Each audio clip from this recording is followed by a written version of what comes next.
যেমন ইমানদার, যে সে যেমন আল্লাহ পাকের ফরমাবরদার, সে আল্লাহ পাকের পছন্দের, সে বিনয়ী, সকল গুণ তার মধ্যে চলে আসবে যদি সে বান্দা হয়ে জীবন যাপন করতে পারে। এই জন্য আল্লাহ পাক রসুল করিম সাল্লাল্লাহু আলাইহি ওয়াসাল্লামের হাজারো গুণাবলীর মধ্য থেকে বাছাই করে বান্দা শব্দটা উল্লেখ করছে। আর সূরা ফুরকানের মধ্যে আল্লাহ তাআলা আল্লাহ পাকের বান্দা মুহাম্মদ সাল্লাল্লাহু আলাইহি ওয়াসাল্লামের উম্মতকে কিয়ামত পর্যন্ত যারা আসবে তারাও কিভাবে প্রকৃতভাবে আল্লাহ পাকের বান্দা হয়ে জীবন যাপন করতে পারে, এই জন্য আল্লাহর বান্দার কিছু বৈশিষ্ট্যাবলী, গুণাবলী আল্লাহ পাক কোরআনে পাকে বর্ণনা করছে। যে বৈশিষ্ট্যগুলির মধ্য থেকে 12টি বৈশিষ্ট্যের কথা আমরা ধারাবাহিকতার সাথে আলোচনা করে আসছিলাম, যার মধ্যে 4টা বাকি আছে। গত সপ্তাহে আমরা 3টা আলোচনা করছিলাম। সে 3টা হল বর্জনী, যে আল্লাহ পাকের বান্দা হয়ে জীবন যাপন করে সে আল্লাহর সাথে কাউকে শরীক করে না, আর সে অন্যায়ভাবে কাউকে হত্যা করে না, আর একটা হলো ব্যভিচার করে না, জিনা করে না। এই 3টা থেকে বিরত থাকে। এই 3টা থেকে বিরত থাকার জন্য যে শক্তিটার প্রয়োজন, সে শক্তিটা হলো শিরক থেকে বাঁচা, অন্যায়ভাবে কারো উপরে হাত উঠানো থেকে, এবং মানুষ মাত্রই তার ভেতরে এই জজবা, নারীর প্রতি আকর্ষণ, এটা আল্লাহই রাখছে, কিন্তু এটাকে কন্ট্রোল করার জন্য, কাবুতে রাখার জন্য, আয়ত্তে রাখার জন্য পথ ও পন্থা আল্লাহ ও তার রসুল আমাদেরকে বলেছে। সে পথ ও পন্থা যদি আমরা অবলম্বন করি তাহলে সে শক্তি এবং সে গুনাহ থেকে যেমন হেফাজত হবে, ঠিক তেমনি ভাবে সে চাহিদাটাকে যথাযথ জায়গাতে পূরণ করা এবং অত্যন্ত সুন্দরভাবে পূরণ করার জন্য আল্লাহ ব্যবস্থাও করে দিয়েছে। কিন্তু যদি কেউ সে পথ পন্থা, সে রাস্তা, সে তরিকা ছেড়ে অন্য পথে চলে, তাহলে মানুষ যত সুন্দর ব্যবস্থাই করুক আর যত আইন প্রয়োগই করুক, এই 3টা থেকে, বিশেষ করে অপরাপর 2টা থেকে, শিরক ব্যতি রেখে বাকি 2টা থেকে কোনোভাবেই বাঁচতে পারে। আইন কানুন দিয়ে যেমন মানুষ কতল করা বন্ধ করা যায় না, আইন কানুন দিয়ে ঠিক তেমনি ভাবে ব্যভিচারও বন্ধ করা যায় না। হ্যাঁ, এটা হবে আইন কানুন দিয়ে খুব বেশি হলে জবরদস্তি, অন্যায় বলতে ইচ্ছার বিরুদ্ধে, এইটাকে আইনি ব্যবস্থা নেওয়া যাবে। কিন্তু যখন ব্যভিচার উভয় পক্ষ থেকে চাবে, এটাকে আইন দিয়ে বন্ধ করার কোনো ব্যবস্থা থাকবে না। যেমন তথাকথিত উন্নত বিশ্বে এটাকে ধীরে ধীরে বৈধ রূপে রূপান্তরিত করে ফেলছে। আল্লাহ ও তার রসুলের পক্ষ থেকে এই অন্যায়ভাবে কতল, অন্যায়ভাবে হত্যা এবং ব্যভিচার থেকে ফিরানোর পথ হইল প্রথমটা, অর্থাৎ শিরক মুক্ত জীবন, আল্লাহকে বিশ্বাস করা, আল্লাহর আইনকে বিশ্বাস করা। আল্লাহর আইন অমান্য করলে যে শাস্তি হবে, সে শাস্তিটার উপরে একই বিশ্বাস না, তাহলেই সে অপর 2টা থেকে বাঁচতে পারে। এই জন্যই এই ভুল যদি কেউ করে ফেলে আর যদি আল্লাহকে ভয় করে, তাহলে তার ক্ষমার রাস্তাও খোলা। এরপরেই আল্লাহ পাক যারা এই ভুল করে ফেলছে কিন্তু পরবর্তীতে আল্লাহকে ভয় করছে, আখিরাতকে ভয় করছে, তো তাদের রাস্তা বলে দিস। ইল্লা মান তাবা ওয়া আমানা ওয়া আমিলা আমালান সালিহান ফাউলাইকা ইউবাদদিলুল্লাহু সাইয়্যাতিহিম হাসানাত ওয়া কানা আল্লাহু গফুরুর রহিমা। যদি কেউ তওবা করে নেয়, ঈমান ঠিক করে নেয়, ভালো আমল করে নেয়, তো আল্লাহ তাআলা তার গুনাহগুলিকে, তার অন্যায়ের প্রত্যেকটা গুনাহকে নেকির দ্বারা রূপান্তরিত করে দিবেন। আর এটা আল্লাহ এই জন্য করবেন যেহেতু আল্লাহ বড় গফুর এবং আল্লাহ বড় রহিম। এক হাদিসের মধ্যে আসে, হযরত গালিবান আবু বকর রাদিয়াল্লাহু তাআলা আনহু থেকে বর্ণিত,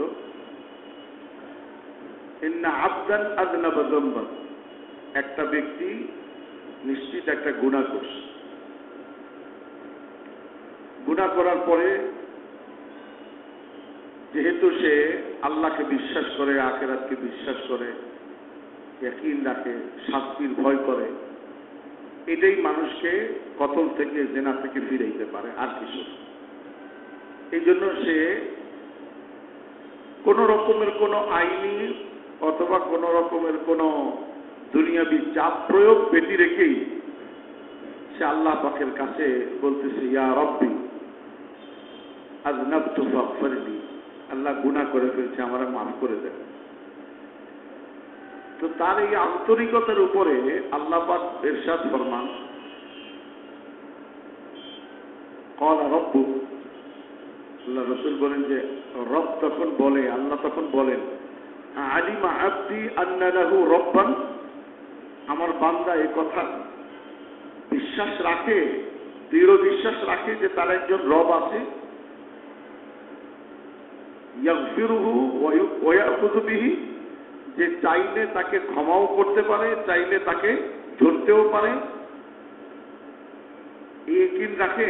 আচ্ছা যাও, এই ইয়াকিনের ভিত্তিতে আমি আমার বান্দাকে ক্ষমা করে দিলাম।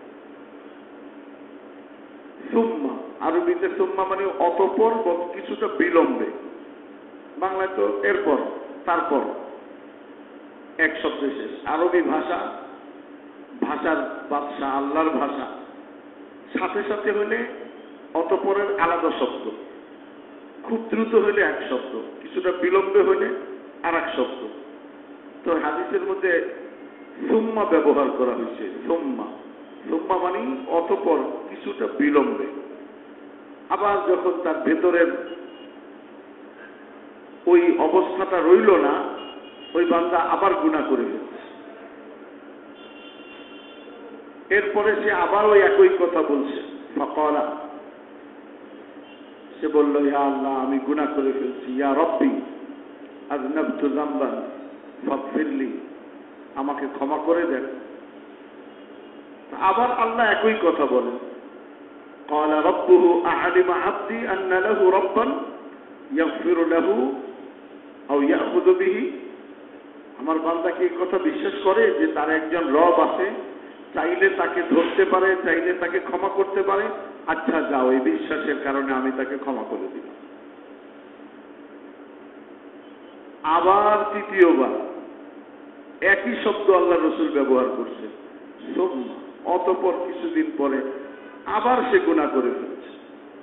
আর সে আবার আল্লাহকে বলছে যে আল্লাহ আমি গুনাহ করে ফেলছি, আবার আমাকে মাফ করে দেন।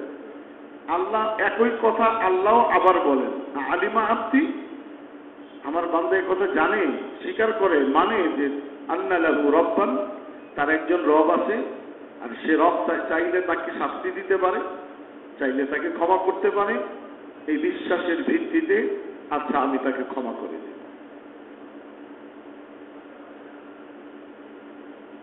তো ওই তিন বর্জনীয় গুনাহগুলি যখন কারো দ্বারা হয়ে যায়, তো তার তওবাই হলো একমাত্র পথ।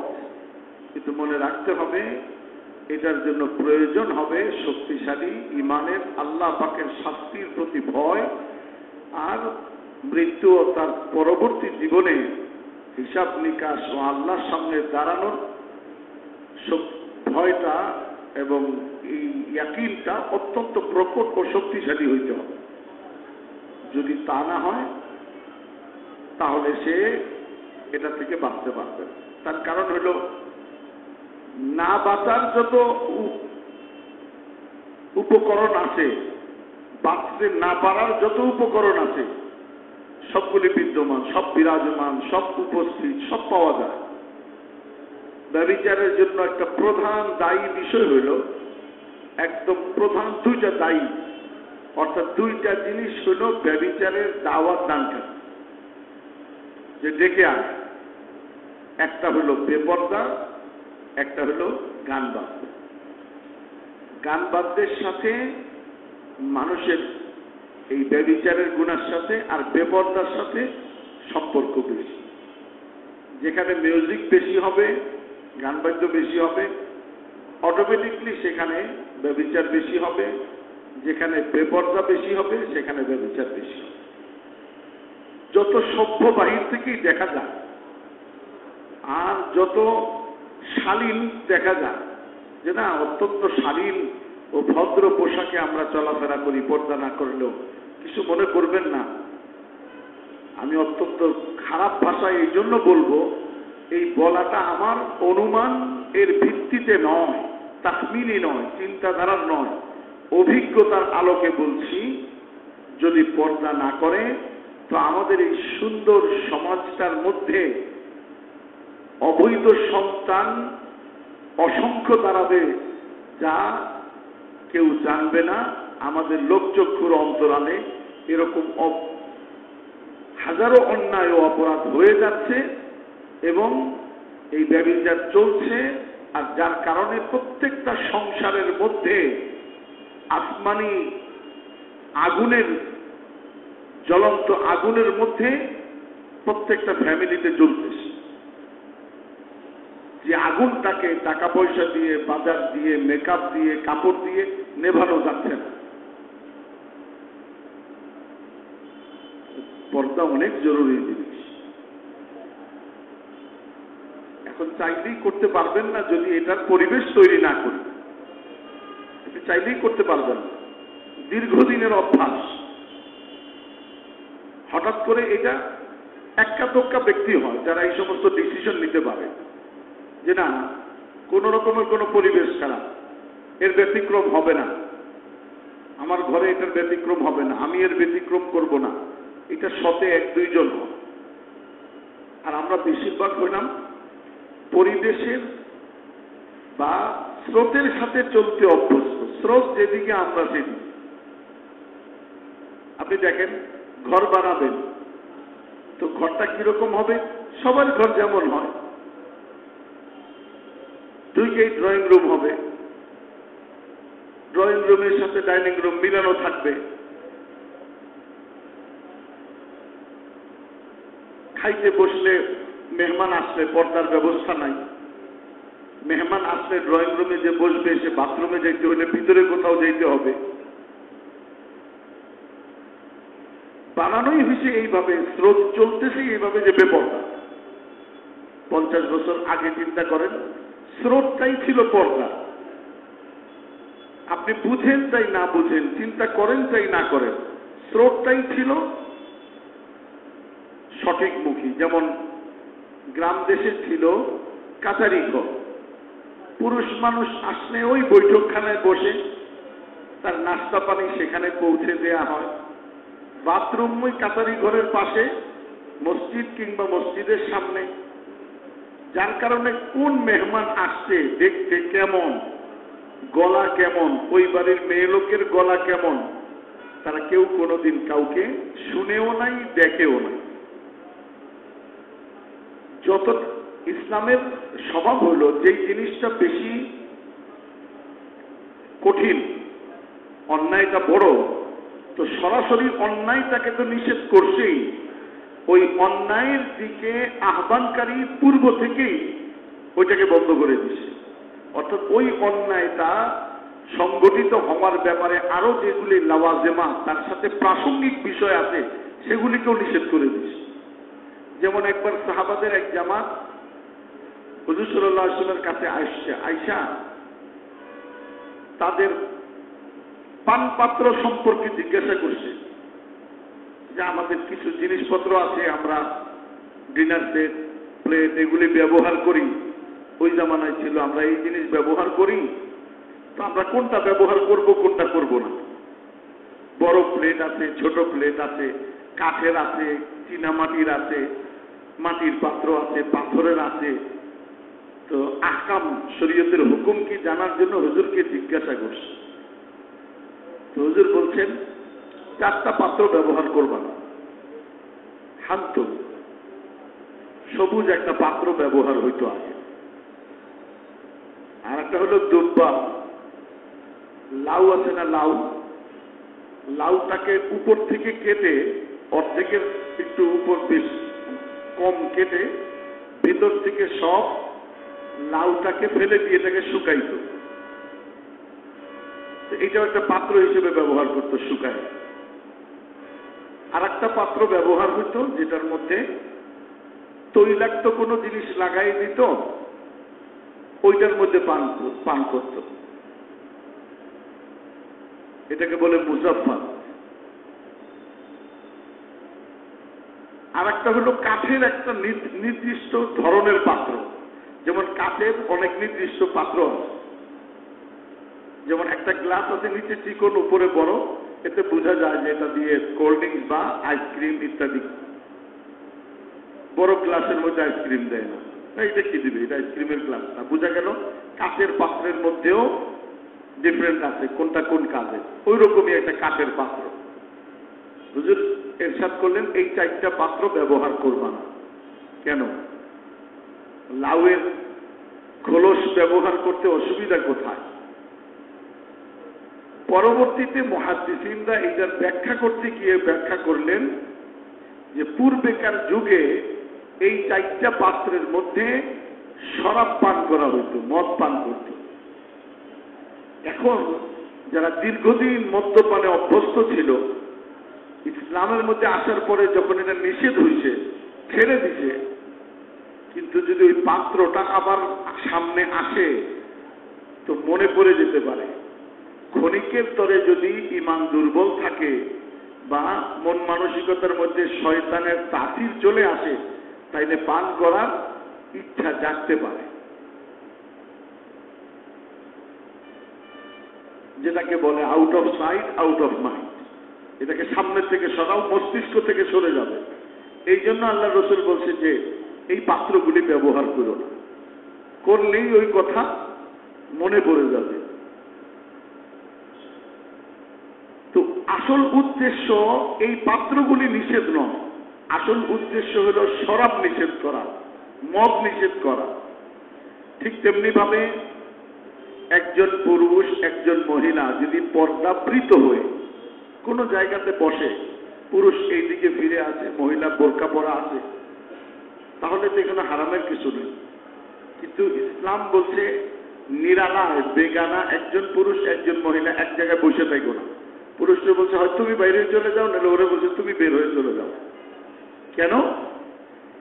এটা নিষেধ নয়, কিন্তু যখন একজন গায়ের মাহরাম পুরুষ একজন মহিলা কোনো এক জায়গাতে বসা থাকে, তৃতীয় কেউ না থাকে, তখনই শয়তান দুইজনের মনের মধ্যেই ওয়াসওয়াসা দিতে থাকে।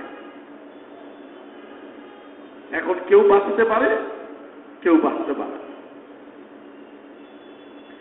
তো দূর থেকেই নিষেধ করে। তো যেহেতু ব্যভিচার নিষেধ, তো ইসলাম দূর থেকেই নিষেধ করছে যে একটা এই দিকে আকর্ষণকারী যে বিষয় তার মধ্যে একটা হলো পর্দা, অর্থাৎ বেপর্দা হওয়া মানে চেহারা না ঢাকা। চেহারার সৌন্দর্যতার প্রতি আকর্ষিত হয়ে ধীরে ধীরে কথাবার্তা, ধীরে ধীরে একে অপরের প্রতি আকৃষ্ট হয়ে এইটার গুনার মধ্যে পড়ে যেতে পারে। এই জন্য ইসলামের মধ্যে খুব শক্তভাবে পর্দার হুকুম দেওয়া হচ্ছে। পুরুষকেও বলছে একই আয়াত। নামাজের ব্যাপারে দুইজনকে একরকম বলছে, আকিমুস সালাহ, আতুস যাকাত। এখানে আলাদা সিগা শব্দ ব্যবহার করা হয় নাই যে মহিলা তুমি যাকাত দাও, পুরুষ তুমি যাকাত দাও। কিন্তু পর্দার ব্যাপারে কুল্লিল মুমিনিনা ইয়াগুদ্দু মিন আবসারিহিম ওয়া ইয়াহফাযু ফুরুজাহুম। আবার ঠিক মেয়েদের জন্য একই শব্দ ব্যবহার করছেন, শুধু সিগা বা শব্দটা স্ত্রীলিঙ্গ ব্যবহার করছেন। ওয়া ইয়াহফাযনা ফুরুজাহুন্না। কুল্লিল মুমিনাতি ইয়াগদুদনা মিন আবসারিহিন্না, তারা তাদের দৃষ্টিকে অবনত রাখে এবং তারা যেন তাদের লজ্জাস্থানকে হেফাজত করে। এখন আমাদের এই আলোচনা ফলপ্রসূ হবে যদি আমরা এতটুকু নিয়ত করি যে পর্দা আজকেই পারবো না, তবে আমরা ঘরে গিয়ে আলোচনা করে চেষ্টা করি যে ধীরে ধীরে আমরা এই পর্দার উপরে ওঠার চেষ্টা করব। যে আমি এতটুকু উঠবো যে আমার স্ত্রী, আমার মেয়ে, আমার ঘরের কেউ কোনো গায়রে মাহরামের সামনে যাবে না। এটা কষ্টকর নয়, এটা কষ্টকর নয়, এটা আনন্দের এবং এটা সহজ। আমরা সহজটাকে কঠিন বানাই ফেলছি, আর কঠিন যেটা ছিল ওটাকে সহজ বানাই ফেলছি। একজন ইজ্জতদার ইমানদার মহিলার জন্য গায়রে মাহরামের সামনে চেহারা খোলা তার জন্য এতটা কষ্টের যেন তাকে কতল করা হয়ে যেতেছে, এর তার কাছে এতটা কষ্ট। একজন শরীর ভদ্র ঘরের উচ্চবংশীয় নারীর তার সম্মানের হানি, তার ইজ্জত লুটে নেওয়া তার কাছে যত কষ্টকর, ঠিক তেমনি ভাবে গায়ের মাহরামের সামনে তার চেহারা দেখানো তার কাছে ততটাই কষ্টের। আমাদের কাছে এইটা হয়ে গেছে সহজ, এত সহজ যে দিনদার ছেলের জন্য দিনদার মেয়ে দেখলে পরে বাপ বিয়েই করাবে না, এই জন্য যে আগে আমার সাথে দেখা দিল না, এখানে বিয়ে করাবো। আমি দেখছি, নিজের চোখে দেখছি, বাপ বলছে আমি এখানে বিয়ে করাবো না। কেন? বলে মেয়ে আমার সামনে আসে নাই, আমি না দেখে কেমনে বিয়ে করাবো? তো বিয়ে কেমনে করাবেন? বিয়ে কি আপনি করবেন না ছেলে করবে? নিয়ম তো হলো যে বিয়ে করবে সে দেখবে, আপনি ছেলের বউ হিসেবে দেখতে পারবেন সেটা তো পরে। না, আমি সে আগে দেখতে হবে। আর শুধু তা না, এইটুক হইলে হইতো তুমি ছেলে না দেখলেও চলবে, আগে আমি দেখবো। আর একটা আমাদের সমাজে আছে দুলাভাই নামের এক মূর্তি আছে, এইটার ক্ষমতা হইল যে এই শালা যদি কম বয়সের হয় আর দুলাভাইটা যদি বেশি বয়সের হয়, এনার মর্তবা তখন একদম বিশাল অবস্থা, প্রাইম মিনিস্টার হয়ে যায়। ওনারে জিজ্ঞেস করা ছাড়া বিয়ে করা যাবে না, ওনারে আগে দেখাইতে হবে, প্রস্তাবের সময় সাক্ষী উনি থাকতে হবে, উকি আরো বিভিন্ন জিনিস। দাওয়াত দিতে দেরি করলে এই শ্বশুর বাড়ি আর যাইব না, পিঠে সোজা করা দরকার। সব শয়তানের ওসর, সারা জীবন শ্বশুর জ্বালাইছে, এমন ছোট শালার বিয়ে আসছে, ওনার বিরাট ভূমিকা, ওনার ভূমিকার আর শেষ নাই, কিচ্ছু না, শয়তানি। সোজা কথা বলবে, আপা যে বিয়ে করবে তাকে দেখান, আমার কোনো খেদমত থাকলে আমাকে বলবেন, আপনি আপনার বয়স হয়ে গেছে, আমি ইনশাল্লাহ আপনাকে সহযোগিতা করব, পয়সা করে দিয়ে যতটুকু পারি এতটুকু, বাকিটা আপনি কোনো কাজ দিবেন, আমাকে কাজ করব। আমাকে দাওয়াত আগে দিতে হবে না, আমি মেজবা, মেয়ে আমার দেখতে হবে না, যার বিয়ে সে দেখবে। হ্যাঁ, যদি কোনো কথাবার্তা বলতে কোনো কিছু করতে হয় আমাকে বলেন, আমি করব। এইটা হলো জামাই। জামাই এইটা না যে নাক এত বড় উঁচা হয়ে গেছে, একটু খাটো হইলেই সমস্যা। আরবিতে একটা কথা আছে, আনফুন ফিল্মা ইস্তুন ফিসামা, নাক পানিতে পাশা আসমানে বসে রয়েছে, মনে করতেছে আমি কত বিশাল বড় কিছু। ওই একদিনই, এরপর আবার কেউ জিগায় না। তো ইসলামে এই তিন ব্যভিচারকে নিষেধ করা হয়েছে, এটা থেকে বাঁচতে হইলে পর্দা লাগবে। আর পর্দা আপনি চাইলে আজকে আমার কথা শুনে বাসায় যেয়ে কইবেন, হয় হাসবো আর নাইলে তুই যে একটা মন্দ কথা বলবে, এর চেয়ে বেশি কিছু হবে না। এটার জন্য আপনাকে তার জেহেন তৈরি করতে হবে, তার মস্তিষ্কের মধ্যে জায়গা দিতে হবে। আমি কোনো আলেমের স্ত্রীর কথা বলছি না। আমেরিকাতে থাকে এখন আমার এক বন্ধু, আমার সাথে হজে গেছে। তো সৌদি এয়ারপোর্টের মধ্যে দাঁড়ানো, এখন তো অনেক মহিলা ইমিগ্রেশন অফিসার আছে, তখন ছিল না, 15 বছর আগে। পুরুষ অফিসার বলতেছে চেহারা দেখবে, আর মহিলা বলতেছে যে না, আমি তো চেহারা দেখাবো না। আমি গিয়ে কথা বললাম যে ভাই আপনি কোনো মহিলা অফিসার দিয়ে দেখেন। তো সে মাসলা বলতেছে, আর জরুরত তুবিহুল মাহজুরাত, প্রয়োজনের খাতিরে নিষেধ জিনিসও জায়েজ আছে। আমি বলি হ্যাঁ আছে, এটা শরীয়তের মধ্যে, কিন্তু সে প্রয়োজনটা কঠিন প্রয়োজন, যেমন কোনো ব্যবস্থাই নাই। এখন তো ব্যবস্থা আছে, আপনার মহিলা আছে, সে দেখলেই তো হয়। উনি উঠছে এইটার উপরে দিবেন, শেষ পর্যন্ত আমি তারে মহিলা এটার উপরে প্রস্তুত যে আমি এখান থেকে ফেরত চলে যাব, আমি এক ফরজ নষ্ট করে আর এক ফরজ চিন্তা করব না, এটা শরীয়তের হুকুম না। আমি এক সময় বলছিলাম যে নামাজ নষ্ট করে হজ আদায় করা ঠিক না, পর্দা নষ্ট করে হজ করা ঠিক না, কারণ এক মাসের হজে এক ফরজ আর পর্দা তেমনি একটা ফরজ, একটা নষ্ট করে আর একটা চিন্তা করা যায় না, এক বাচ্চারে মাইরা আর এক বাচ্চা চিন্তা করা যায় না।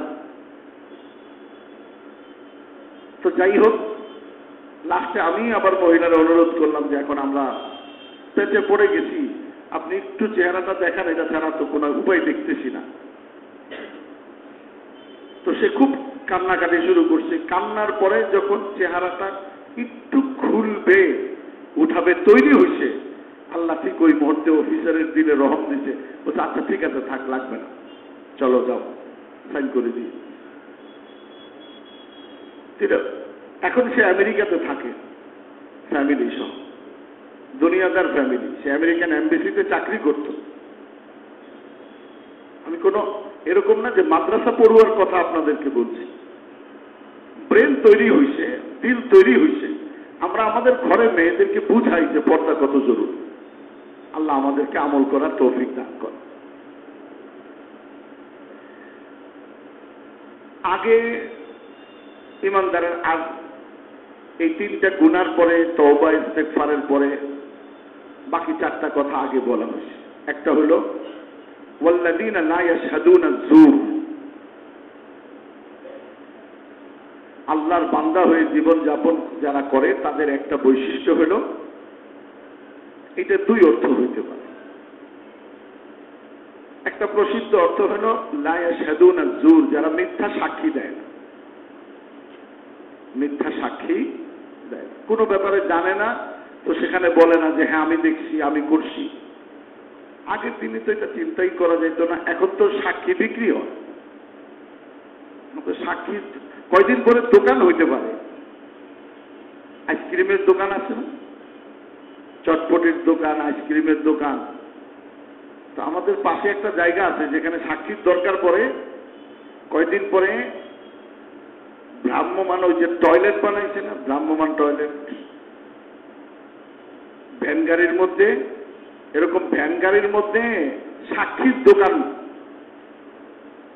বসে থাকবে সাক্ষী দেওয়ার জন্য। এখনই পাওয়া যায়, দোকান লাগে না, এখন পরিচিতের মধ্যে পাওয়া যায়। যারা এই সাক্ষী কাজটা করে তাদের কাছে লোক থাকে, নিয়ে হাজির করে। অথচ হুজুর সাল্লাল্লাহু আলাইহি ওয়াসাল্লাম একবার সাহাবাদেরকে বলছেন, আমি কি কবিরা গুনার কথা তোমাদেরকে বলবো না বড় বড়? বলছেন হ্যাঁ ইয়া রাসূলুল্লাহ বলেন। তো হুজুর শিরক, মা বাপের নাফরমানি সহকারে দুই তিনটা বলার পরে এরপরে মিথ্যা সাক্ষী ও মিথ্যার ব্যাপারে এত বেশি বলছেন যে সাহাবারা চিন্তা করছেন, আমরা চিন্তা করতেছিলাম ইস হুজুর যদি চুপ হয়ে অন্য কোনো কথা শুরু করতেন। মানে এটা এত বলতেছেন যে আমাদের ভয় লেগে যেতেছে। একাধিকবার, এটা শুধু কোর্টের দোষ দিয়ে না, লাভ নাই। অহরহ একটা কিছু করতে গেলে মেডিকেল সার্টিফিকেট, মিথ্যা সাক্ষী, যে বানাইতেছে, যে সাইন করতেছে মিথ্যা সাক্ষী, কোর্টে মিথ্যা সাক্ষী। আখলাকে ক্যারেক্টার সার্টিফিকেট, এর ক্যারেক্টার লুজ না, শুধু নাট বল্টুই নাই, এরা সার্টিফিকেট দিতেছে সাইন করে, উত্তম চরিত্রের অধিকারী। এই বেটাও অসৎ চরিত্রের অধিকারী, এরা যে সাইন করে দেয় সেও অসৎ চরিত্রের অধিকারী।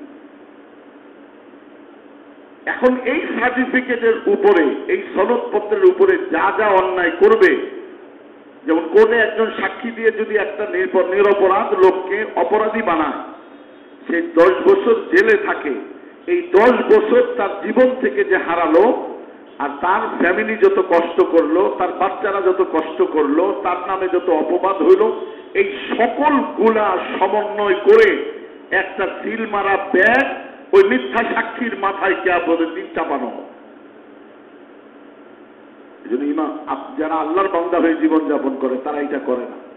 না, এরা সাক্ষী দিতে ভয় পাইতো যে আমি দেখছি, তবে সেক্ষেত্রেও বলতো যে আমি এইরকম মনে হইতেছে, যদি একই না হয়, বা আমি এরকম দেখি, এর চেয়ে বেশি জানি না।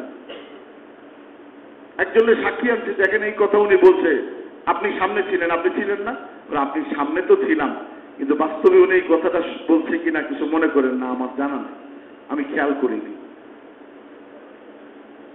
এটা হলো যে আল্লাহর বান্দা হয় তার গুণ, মিথ্যা সাক্ষী দেয়।